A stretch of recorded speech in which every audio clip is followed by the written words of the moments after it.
Hello everyone, and welcome to our latest MEED Project webinar. Today I'm really proud and happy to be able to present a webinar explaining a new content and feature of MEED Projects, which is to introduce to you our Africa projects market coverage. So really excited. In the last few days, we launched to live on MEED Projects, more projects from an additional 47 countries in Africa. And as a result of adding these thousands of new profiles to the system, I wanted to give you an overview on preview of some of the data points and give you an overview and summary of some of the key projects which are happening right now on the continent, and to give you an idea of the scale of the opportunity there. I'm sure you all know me by now, but my name is Edward James. I'm the Director of Content Analysis at MEED Projects. I'm responsible for the content and research of the service. This presentation is being recorded, and you will have the opportunity to view it in your own time. As ever, please feel free to submit any questions you might have during the course of this presentation in the Q&A chat box, and I will do my best to answer them at the end of this presentation, which will take approximately 20 to 25 minutes. So please feel free to answer your questions in the chat box at any time. Okay, let's move on to the presentation itself. Just by way, again, of introduction and context, the data in this presentation is sourced from MEED Projects. Of course, MEED Projects is primarily a business opportunity and leads tool, but as this presentation will show, you can use it also to quantify various markets and sectors, and use it to do analysis on the various project markets in the Middle East and Africa regions. We currently have, with the addition of Africa, more than 19,000 active projects on the system, worth more than $10 trillion. So we have by far and away the best and leading projects tracking service covering the Middle East and Africa region. So first of all, let me start off by explaining why we've launched Africa on MEED Projects. Well, first of all, it has a very large similarity to the MENA region. Okay, I'm just going to stop sharing and share again, just because I believe there is something on my screen. Okay, I hope you can all see it properly. So why did we start covering Africa? Well, first of all, it has a projects market that in many ways is quite similar to the projects market in the MENA region. It's obviously got a large demand for infrastructure and investment. It's got a very large population that's growing very fast. But more specifically, for companies in the MENA region, we know that many of you based in the UAE or Saudi Arabia or even internationally, your offices in the MENA region also have responsibility for Africa. So it makes a lot of sense for us to extend our coverage from the MENA region into the African continent. Other reasons why we've gone into Africa, well, we've got the African projects market is growing and increasingly opening up. There is generally a lack of information and transparency on projects on the continent, and that's another specific reason why we would launch a projects tracking service for Africa. Of course, as we all know, unfortunately, we're also seeing currently a slowdown in the traditional markets here in the GCC and the Middle East in general. And many companies, as I'm sure you know, and probably doing yourselves, are looking at new markets to accelerate your growth in, or to explore different markets.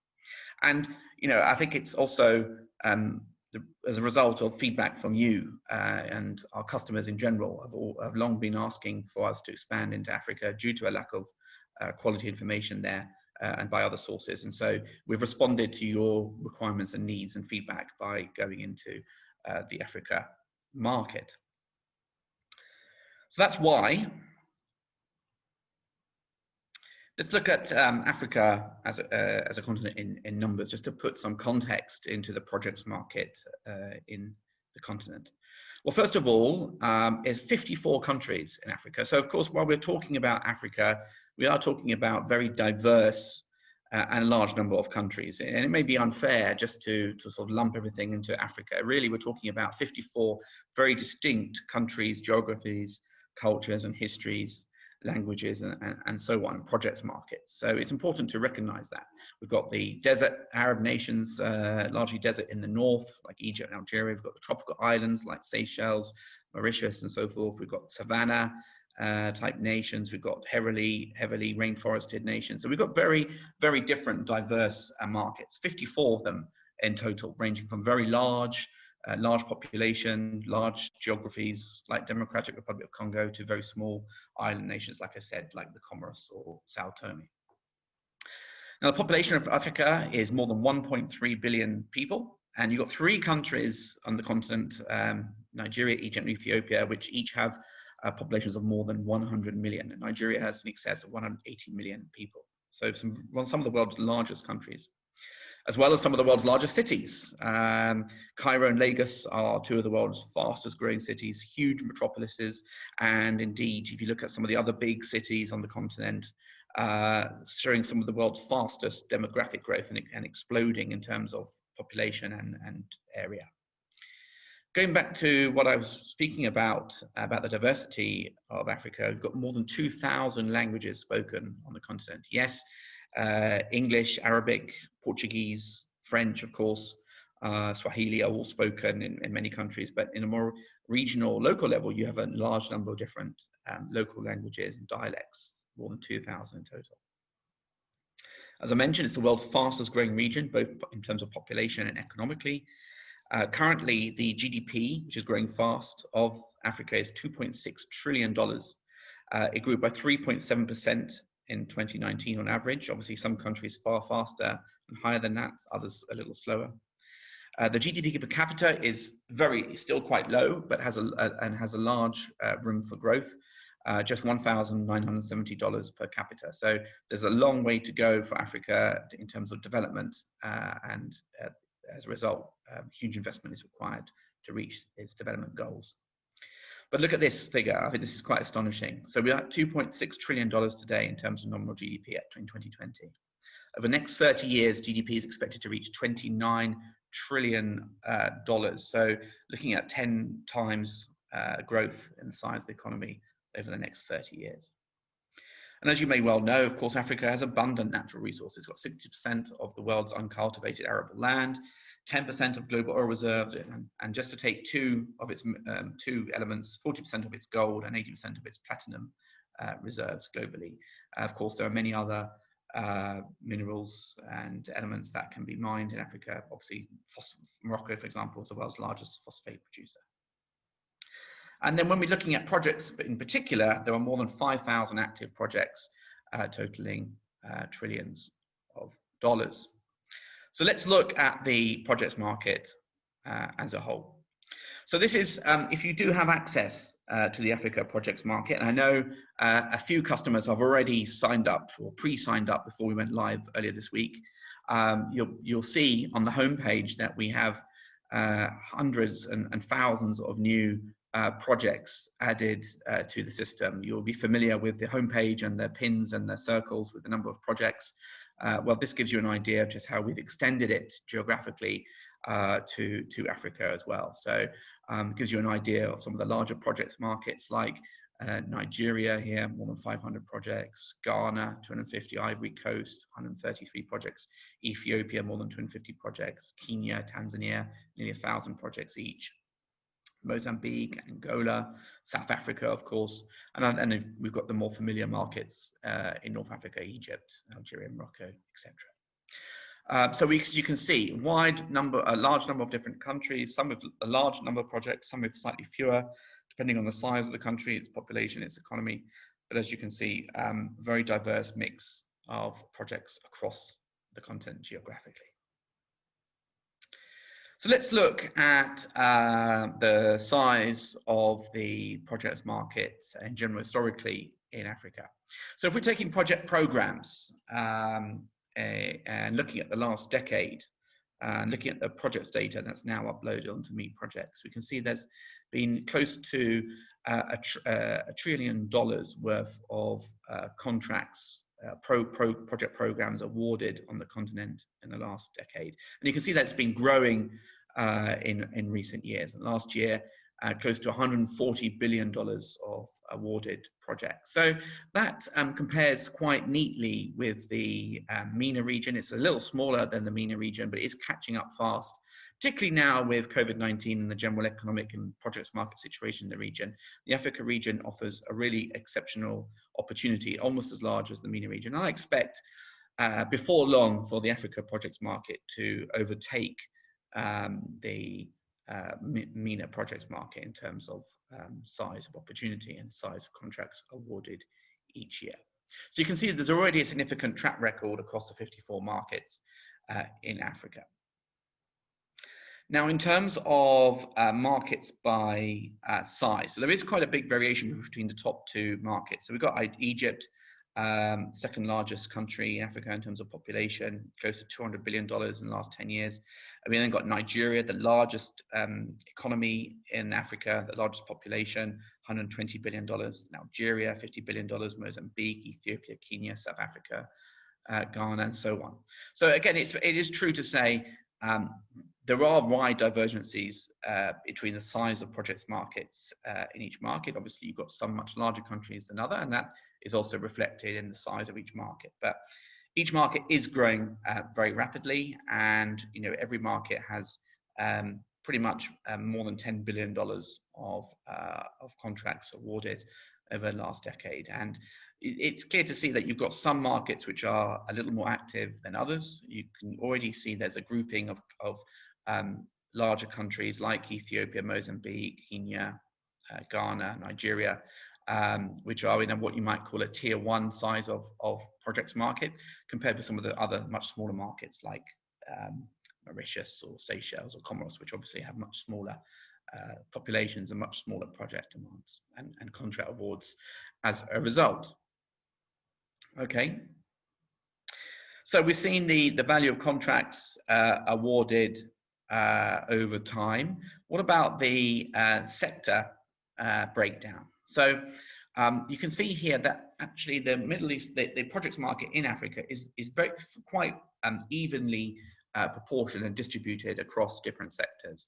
The largest single sector, at about a quarter of the market, is construction, close to $250 billion on major programs awarded in the last 10 years, sorry. Transport just behind, $234 billion, so that's roads, airports, ports. As I mentioned at the beginning of this presentation, Africa is very much underserved in terms of transport infrastructure, whether that's roads or railways, ports, and a huge amount of investment is going in to try and improve logistics across all the countries of the continent, and to invest in increased capacity and enhance transport links to all regions of every country. Likewise, when you've got very fast growing economies and fast growing populations, then investment in utilities like water and power is going to be very significant. More than $200 billion of investments in the last few years in power sector, mainly in power generation, but also in transmission distribution. Water, of course, although there's obviously a lot more water sources in Africa than in the sort of more arid nations of the GCC and Middle East, so desalination is less in demand. There's still a huge requirement for water networks, and again, unlike the Middle East, there is a large investment in hydropower thanks to the continent's huge number of rivers. Again, I'd like to remind everyone to please submit any questions you might have in the Q&A question box so that I can answer them at the end of this presentation. And as ever, our presentations are being recorded, so if you do have you are trying to remember everything you need, you will get access to this presentation. It will be put up on the MEED Projects website, and you will also be emailed it. You'll also be emailed it as well, so you can look at it in your own time. Now, Africa is perhaps not known for its huge oil and gas production. Obviously, you do have some countries in Africa, like now Nigeria, obviously in the north, Algeria, Libya, Egypt with good oil and gas reserves, Gabon as well, Equatorial Guinea. But most of the countries in Africa don't have very significant oil and gas. However, there's still quite a large investment in gas and oil resources. You can see more than $100 billion of gas programs awarded in the last decade. And likewise, with more limited oil and gas reserves, you don't get the type of investment in petrochemicals that you might do in heavier producing oil and gas regions. And we can see also that industrial development is still significant, $67 billion, but much smaller than other sectors.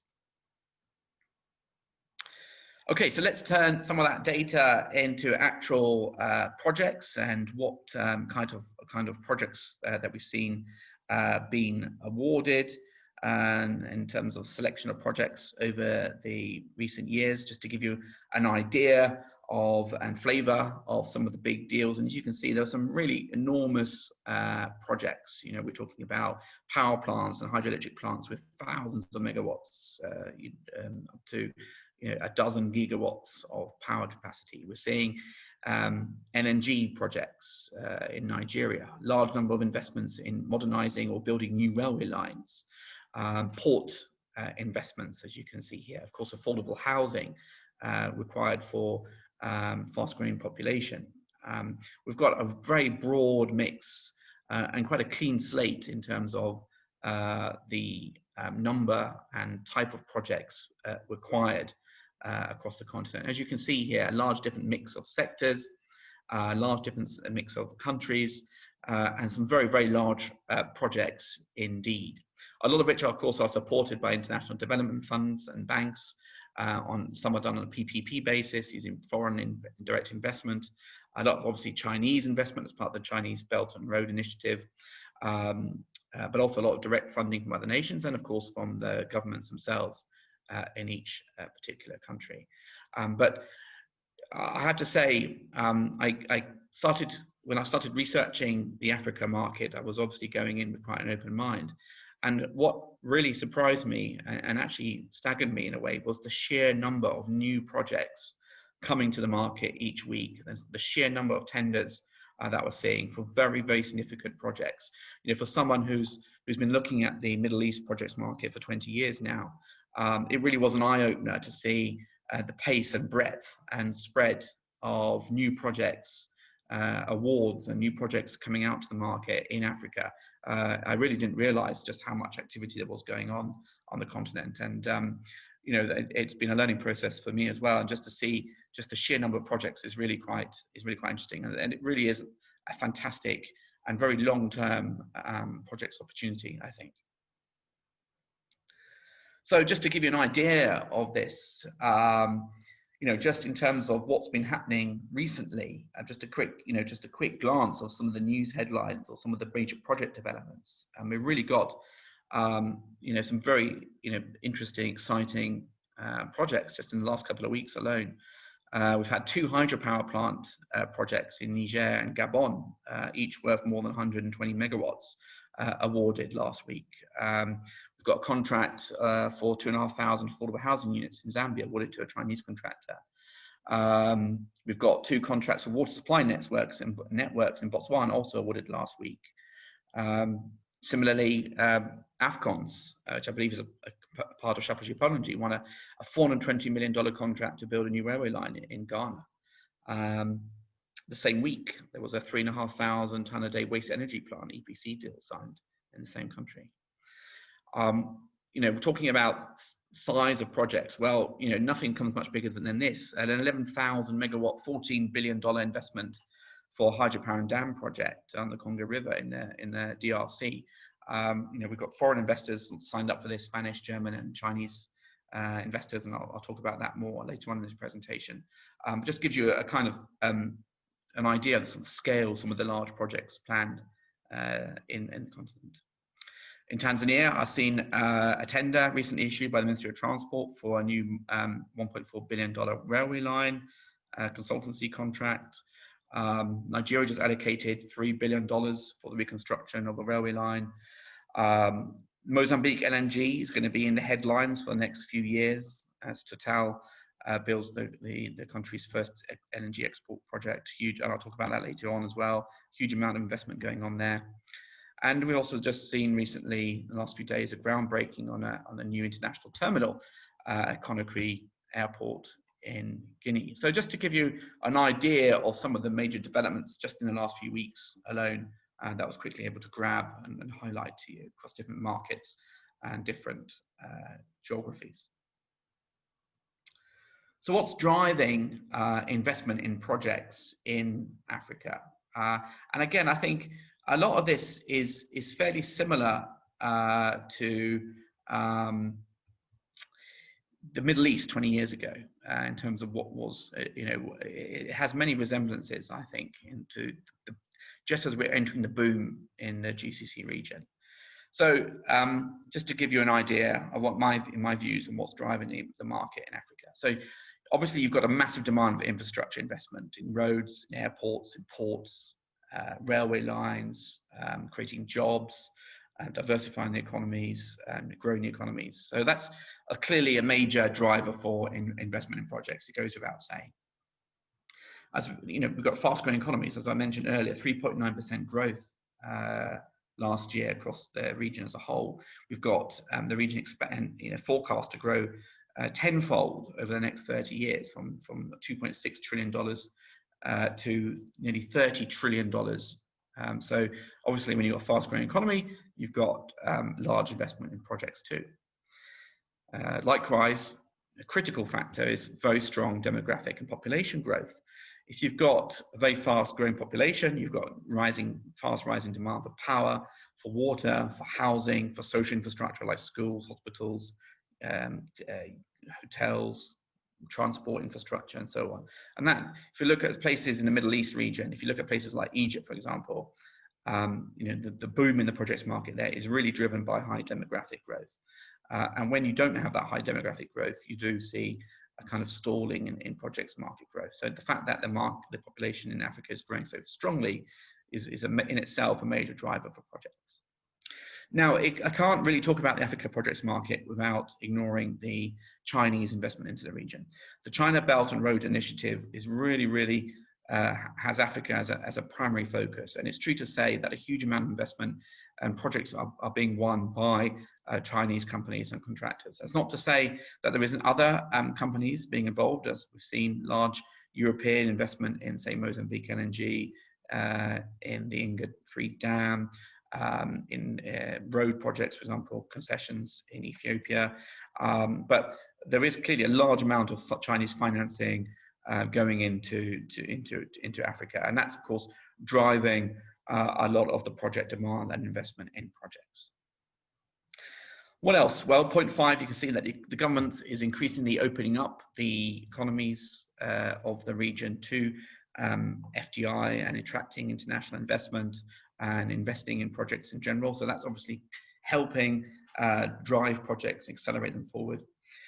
We've got an increasing focus on international development agencies, whether it's the World Bank, the African Development Bank, Islamic Development Bank, and also, of course, and this will be key for many Middle Eastern countries, from the Arab development funds themselves, the Kuwait Fund, the Saudi Fund, the Abu Dhabi Fund, the Arab Economic Fund for Development.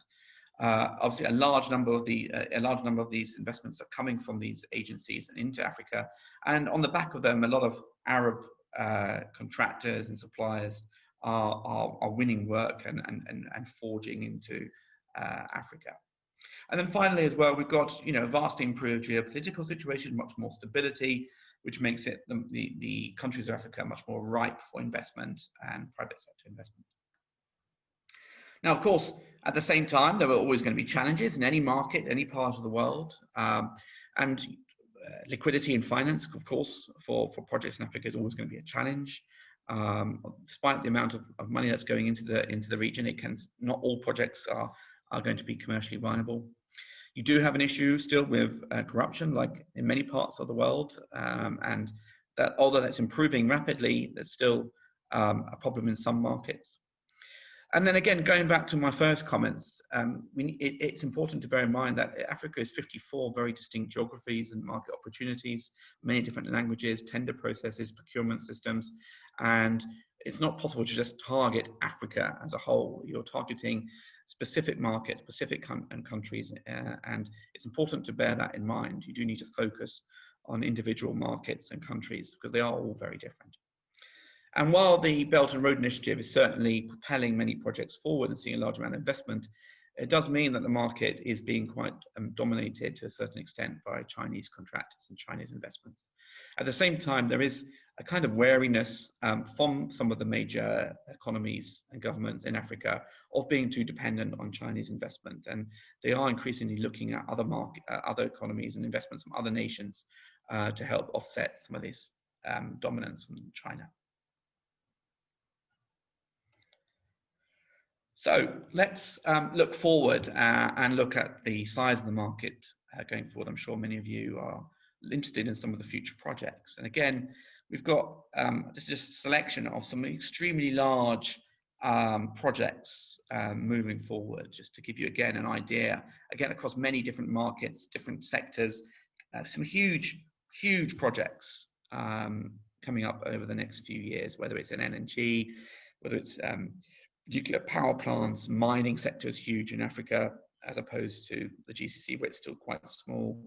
LNG plants, solar power facilities, metallurgical complexes, new railway lines, refineries, new city developments, and so on. So a very diverse and broad mix of projects, billions, if not trillions of dollars of known future projects in the pipeline, which of course you can get more information from on MEED Projects itself now that they're on the system.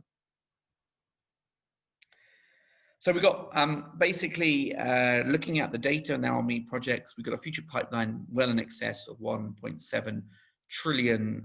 So that compares very favorably with the MENA region, and I would expect it to eventually overtake the $2.5 trillion of known projects in the MENA region going forward within the next few years. Again, you've got a kind of key list of countries which tend to be larger than others: Tanzania, Mozambique, Nigeria, Ethiopia, South Africa, Angola, and so forth. And there is quite a big divergence between some of the largest project markets and some of the smaller ones. Nonetheless, each market is growing very rapidly. We're adding dozens of new projects to the system every day, and this number is just going to grow and grow and grow. It's already very significant, but it really is exploding in terms of the number of new projects coming to the market. So it's already a very sizable project opportunity and is only going to continue growing in size. Now, in terms of the breakdown of these projects, it's fairly similar to the broad mix we've seen historically. We do have power, though, as the largest single future sector, for more than $412 billion of known future projects. And then transport, roads, airports, ports, etc., $360 billion. Construction, more than $215 billion. Oil, much of that is in LNG and downstream, $253 billion. A huge jump in industrial projects, $157 billion. A doubling in water projects to $60 billion, and gas, $187 billion. So again, a very nicely broadly spread mix of different sectors in the market in the region, the continent. Now, just to sort of, before I start answering your questions, I can see I've already got 10 of them. So keep your questions coming and I'll answer them in a bit. Let's just take a look at some of the three typical very large projects which are going to be in the headlines for years to come. So the first is the Mozambique Nng Project, originally by Anadarko and now being operated by Total. This is a 43 million ton a year, $20 billion investment to export LNG from Mozambique after they found a few years ago some 65 billion cubic feet of offshore gas deposits.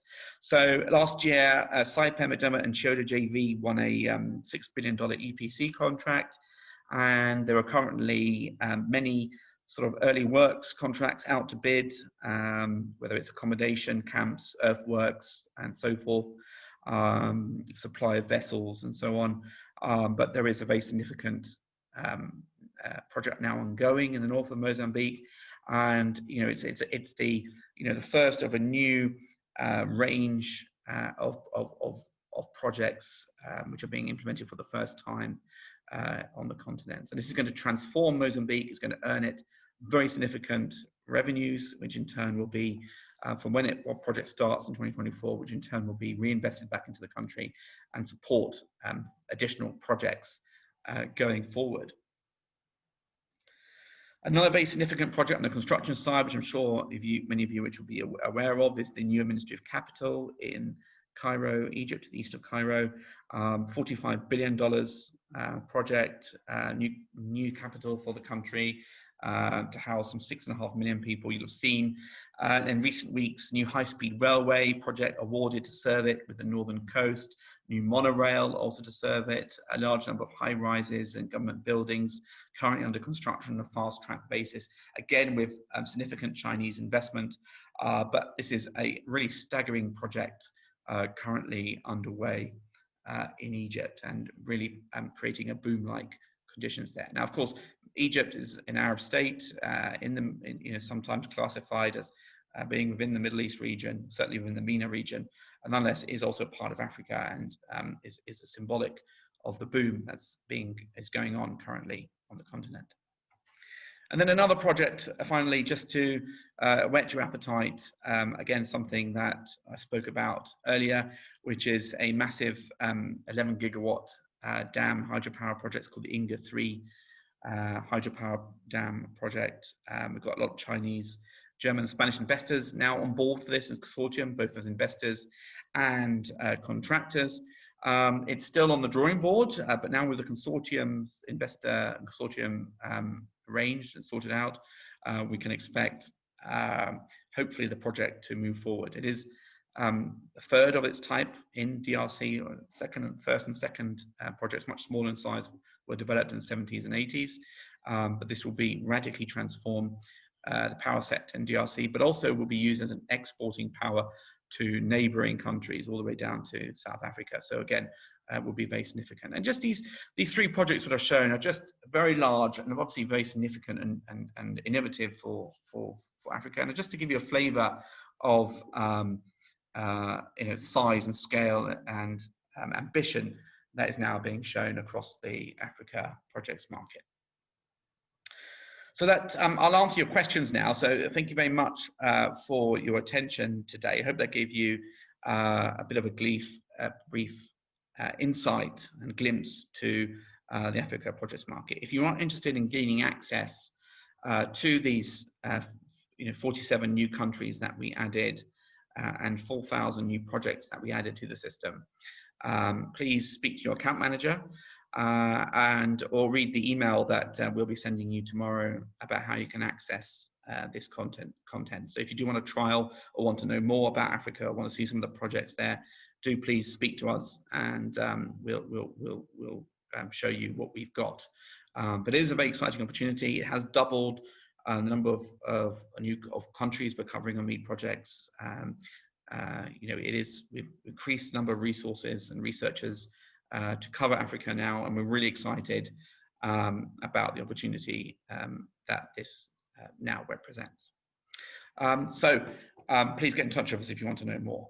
Now I'm going to answer some questions. I see we've got lots of questions, 16 questions. I'll do my best to answer them if I can, and see what I can do to answer them. So first up, question about Egypt. Can you share your insights about Egypt's construction industry specifically? So we've been covering Egypt already for some time on MEED projects for the last 15 years. And we have obviously thousands of projects in Egypt. The Egypt projects market has been booming, particularly in construction, but in general across all sectors in recent years. I guess the main reason for that is just sheer population growth. You've got 2 million people being born a year in Egypt, and that creates a huge drive for project investment, whether it's in schools or affordable housing, the new capital itself. But the other major talking point for Egypt is, of course, now is the self-sufficiency in gas. Having discovered offshore gas a few years ago, Egypt is now self-sufficient. It produces enough gas for its own needs, doesn't need to import it. In fact, it's now exporting it. And that has had a significant benefit for the economy. You've also got a government which is very much focused on investment in infrastructure. And when you combine all of those together, you've got a great recipe for very fast development of projects. It's really that simple. Population growth, dependence on self-dependence on gas now, and a commitment from the government to invest. Right, technology and digitization for Africa expansions and Africa projects market. So we've got a question here about technology in construction and technology companies.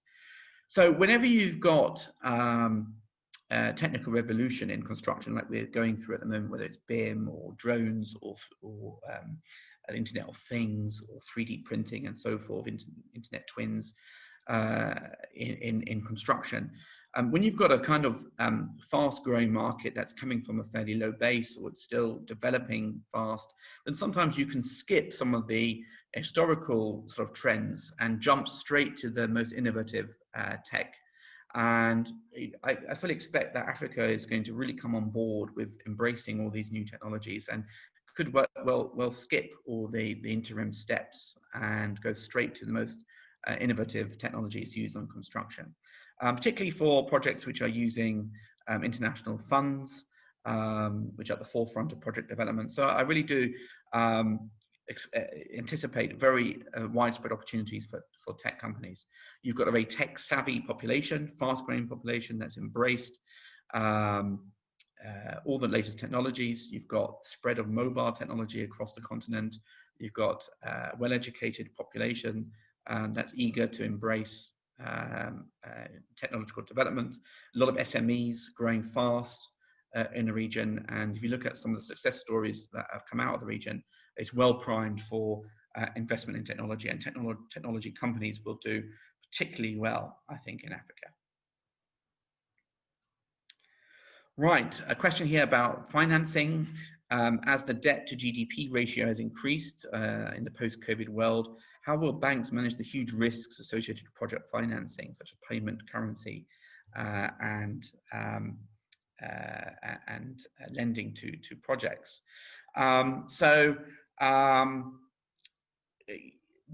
think the majority of projects in Africa are funded in a slightly different way. We've got slightly less focus on maybe on traditional project financing from banks, and much more around development agency and development bank financing.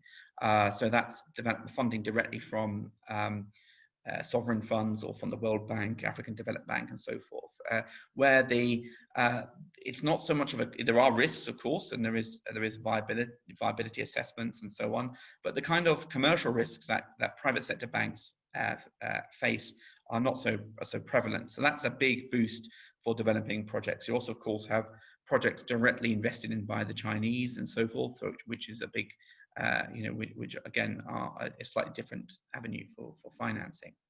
But of course, when you're talking about developing economies, currency risk, repayment risk, and so forth are always going to be a challenge for banks.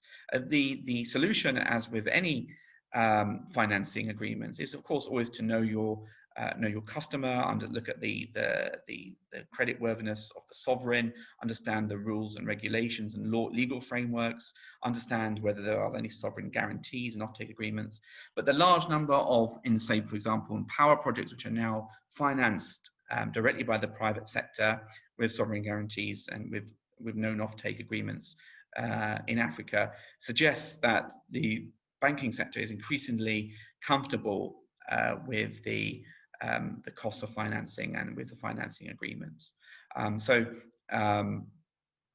For sure, there are always question marks about debt repayments and sovereign defaults and so forth, but there is an increasingly improved track record in Africa for banks to feel more comfortable about that.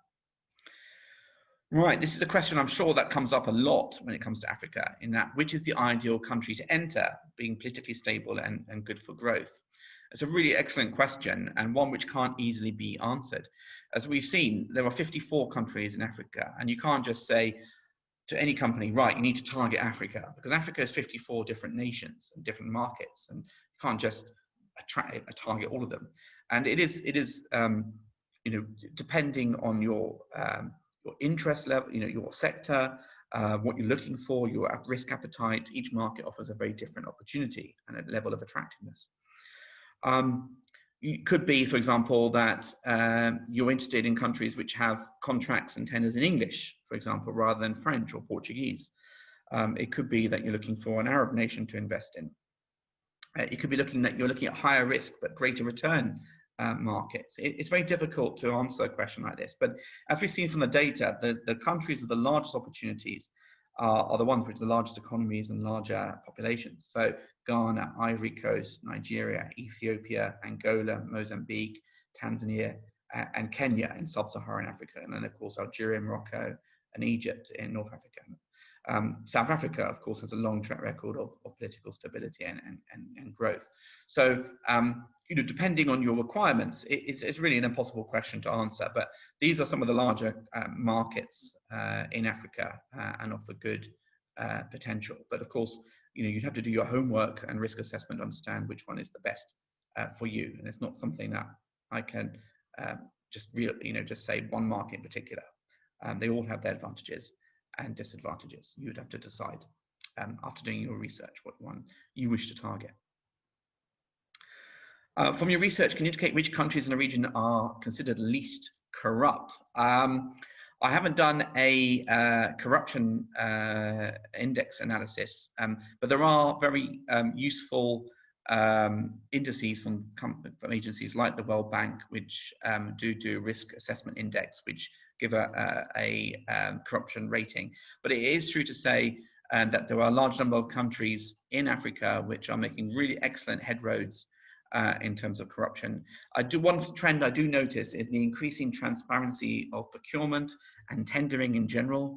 There are an increasing number of tender boards and tender procurement laws being drawn up, which aim to improve transparency in the procurement process. And one thing that I've found very interesting is the general transparency of tendering information in Africa.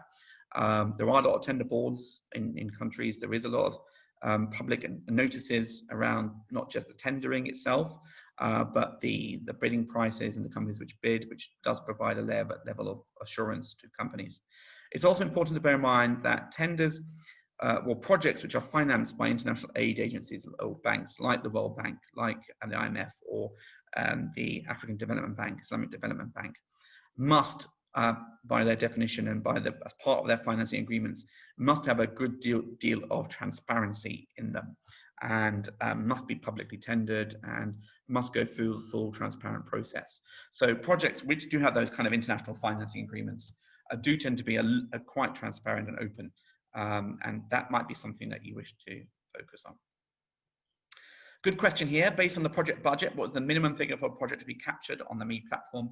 So for Africa, currently as it stands, we are going to be focusing on the large projects which are going to be most attractive to international companies looking at the region. So generally speaking, we are looking at projects only with a minimum budget value of above $50 million when it comes to Africa. That's because these will be of the most interest, as I said, but smaller projects will be done by maybe local companies and maybe of less interest or for some of the international firms. So initially, we'll be looking at projects above $50 million again, only. I've got a question about any delegations to Africa from the UAE. I mean, there are many organizations which are carrying out business delegations to various countries in Africa, which you'll be able to, I'm sure you'll be aware of. There are various construction events now and exhibitions in Africa, which MEED has often in the past teamed up with, and I hope to see you at. there are always going to be, there is an increasing interest in Africa, and therefore, as a result, there are increasing business delegations and trade delegations. I would speak to your company's embassy, nationality embassy. I know, for example, the UK does a lot of trade missions to Africa, and as trade relationship grows, I'm sure you'll be able to find out more about that. I've got specific questions about specific subsectors. For example, I've got a question about the size of the healthcare market. I've got a question about water projects in Southern Africa, sorry, which I'm not really able to answer directly right now. But if you do have a question specifically about the size of particular sectors in particular countries, then get in touch with your account manager or get in touch with me directly, and I'll just quickly get the number for you and answer that in an email or phone call. So get in touch with me directly if you've got a specific question about the size of specific opportunities, and I will get back to you on that, or your alternatively, your account manager or customer success manager will help you. What percentage of construction projects have been mapped till now by MEED projects in Algeria, Kenya, Morocco? So we are aiming to cover Africa exactly like we cover all other markets in the GCC and MENA region. We're not going to treat Africa any differently. We've got a large number of researchers now allocated to Africa. We're going to treat all sectors equally, all countries in Africa equally, and we're going to try and cover all major projects in the Africa continent worth more than $50 million. So if there are projects you're interested in and you feel they're not on the system, or you've got questions on, as ever, you submit your contact researcher query, come contact us, and we'll do our best to make sure we've got them on the system. But we are aiming to cover all major projects. As I always say, we can never guarantee we've got 100% of all projects, but we're going to do our damnedest to make sure we've got everything covered. Does the water sector include dams, water and wastewater? Do you have details separately for water, wastewater, and irrigation without the dam components? We cover, when we're talking about the water sector on MEED projects in general, we are covering all sectors and subsectors in water. So whether that's water pipeline networks, whether it's desalination, whether it's wastewater, sewage treatment, whether it's hydropower and dams, then yes, we are covering it. The only thing I would say is that hydropower tends to be under the power sector rather than water. But yes, all types of project within water, as long as it's worth more than $50 million, are covered on MEED projects. How active and competitive are Turkish firms in Sub-Saharan Africa? This is a really interesting question. Alongside Chinese contractors and companies, the Turkish firms are also very, very strong in Sub-Saharan Africa. The likes of Enka, Yapi Merkazi, Tekfen, to name but a few, STFA, are all very active in Africa, whether it's building port projects, power projects, or railway schemes. Turkish firms are really targeting Africa very strongly, and I know a number of Turkish firms which are going in very strongly into the continent. A lot of trade delegations going into Africa from Turkey, and I know it's a geopolitical target for Turkey. So the answer to that question is increasingly active and increasingly competitive. Question about the new capital project in Egypt. How many sub-projects are there? There are more than 24 sub-projects of the new capital in Egypt on the MEED project system. If you do have access to Egypt, you can see what they are. A large number of local contractors obviously building them. Egypt is quite self-sufficient in local contractors, and you also have a large Chinese investment as well. Kindly arrange a session for projects in the Gulf countries. Yes, we've done a large number of webinars on the GCC. If you go to the briefings and analysis section on MEED projects, you will see a recording for all our previous GCC webinars. And you can also go onto YouTube and search for us on there, and you'll get a recording of those projects. So, good question. How much of the planned spend is Chinese funded? Well, using the MEED projects tools of countries by nationality, we can get a breakdown of how many of the projects in Africa are funded either or built by Chinese contractors.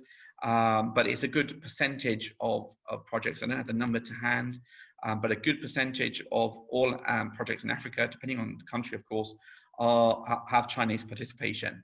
There is a lot of finance going in from China, and Chinese are efficient. They build projects cost effectively, and they bring in the financing as part of the Belt and Road Initiative. And it is a good chunk, minority chunk of projects are funded directly by the Chinese and with Chinese participation. That is a fact and aspect of the Africa projects market. On the other hand, some countries have much less Chinese participation for various reasons. Others have much more. So it does depend on the country in question.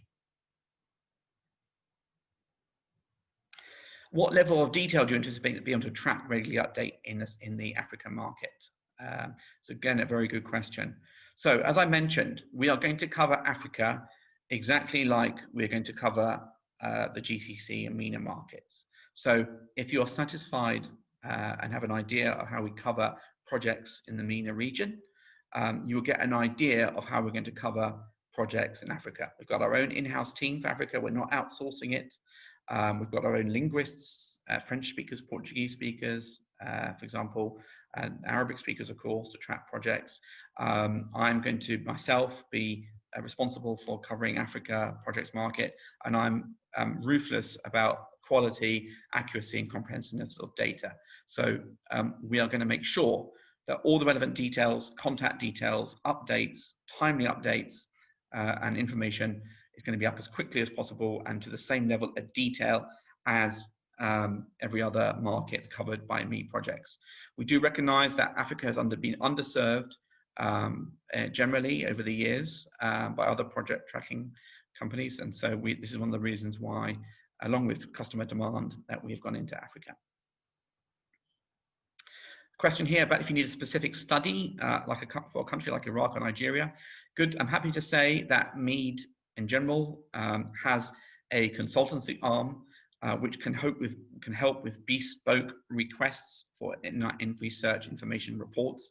If you are interested in market sizing or market entry studies for specific countries, then get in touch with us, your account manager or myself, and we'll have a discussion with you about your requirements and then put together a proposal for how we can help you. But certainly we are market experts and we've got a unique set of data, and so research and consulting is definitely something we're happy to help you with. Which of the East African countries is promising in terms of upcoming projects? Tanzania, Kenya, Rwanda, and Uganda. I would say all of them, to be frank. When I look at the markets, Kenya and Tanzania are two of the larger markets and have huge demand for new projects, very exciting opportunities. We've got more than 1,000 projects in each of those nations. But Rwanda is a spectacular economic success story in Central East Africa. After, of course, the problems of the 90s, huge investment going in, really impressive economic performance, and is doing really well. Likewise with Uganda, large-scale infrastructure projects required, increasing transport interconnectivity between the different markets as well. And all four of those markets, which you mentioned in your question, offer a lot of opportunities. So all of them English-speaking, tendering in English, sometimes in Swahili, but all of them offer a particularly good opportunity. It wouldn't be fair for me to pinpoint one or the other. Okay, so a statement maybe more than a question here. Unlike in the GCC or the rest of the world, the biggest problem in Africa is that there are no local persons or organizations which have the ability or capability to take decisions on large or massive projects.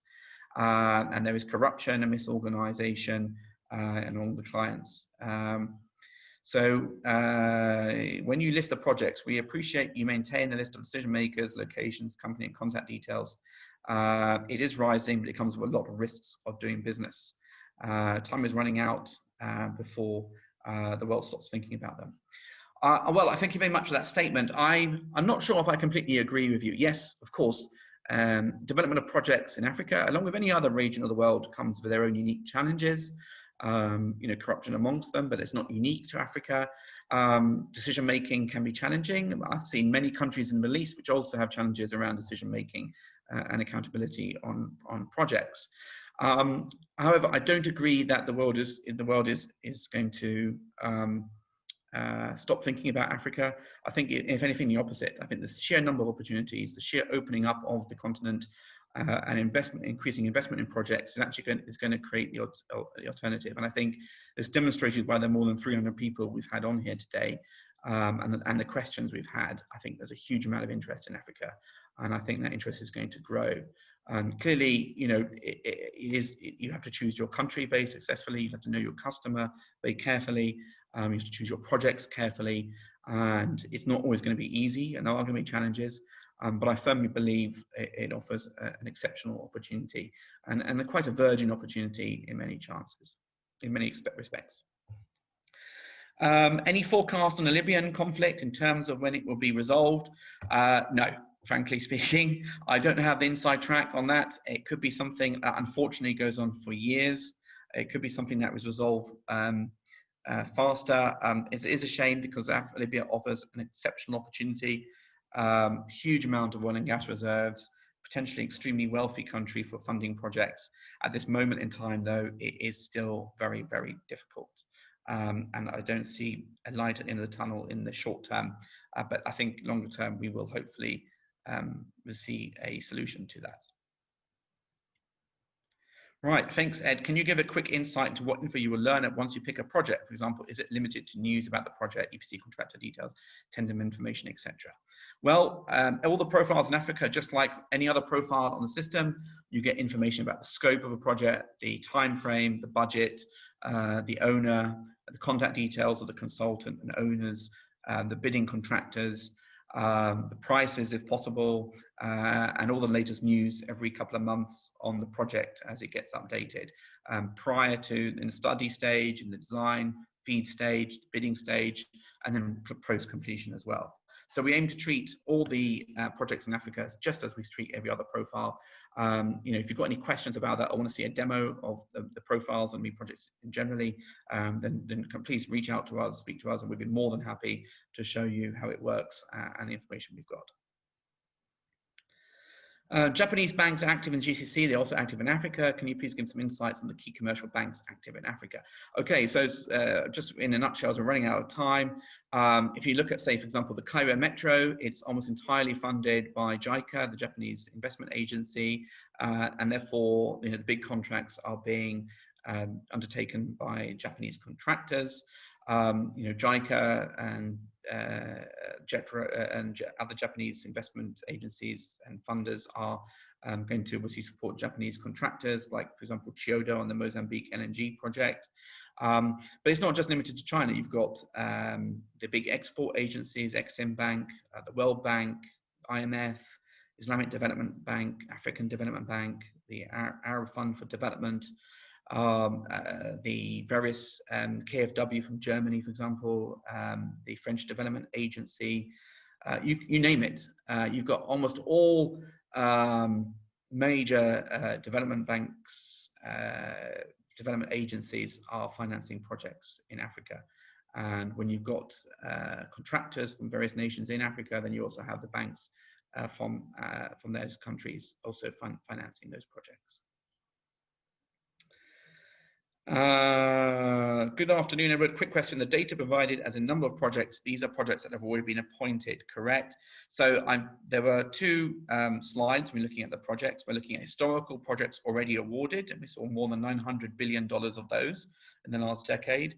And then we had another slide showing the $1.7 trillion of planned and unawarded projects. So in total, nearly $3 trillion of both historical contracts already underway or completed, and then another nearly $2 trillion of projects planned in the pipeline. So it was for both historical, already awarded contracts, and for future ones too.